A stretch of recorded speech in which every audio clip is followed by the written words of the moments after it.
Hello everybody and welcome. My name is Bex, I'm the hands behind Daisy and Dime, and today I'm here in collaboration with Hoooked to invite you to join in on a very special crochet along, or cal, for my Sugar Beach tank top that I'm wearing here. This tank top is perfect for hot summer days. It features a V-shaped neckline on the front and back and adjustable tie straps to keep things nice and breezy for the summer months. The strategically paced post stitches create a super neat looking contrast stitching effect between the two colors, which is super adorable in my opinion. This cal is split into 5 parts with a separate video to walk you through each section. Today we're on part 1 of the cal, which is all about planning and getting ready to make our Sugar Beach tank top.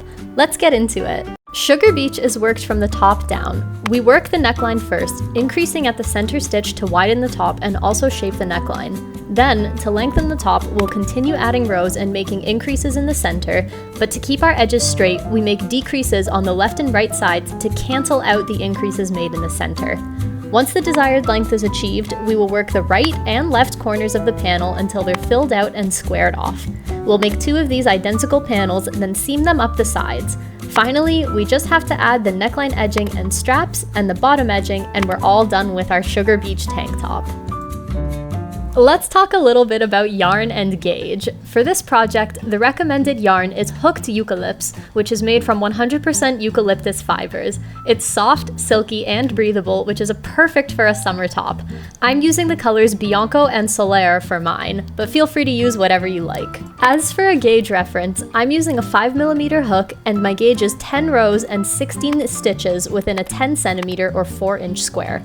The cool thing about this pattern is you can adjust it to fit your body perfectly, so if your gauge is a little off, that's totally okay.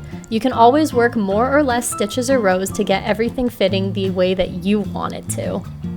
On screen is a sizing and measurement chart that you can utilize to pick the size that you'd like to make, along with a suggestion for the amount of yarn that you'll need to complete this project.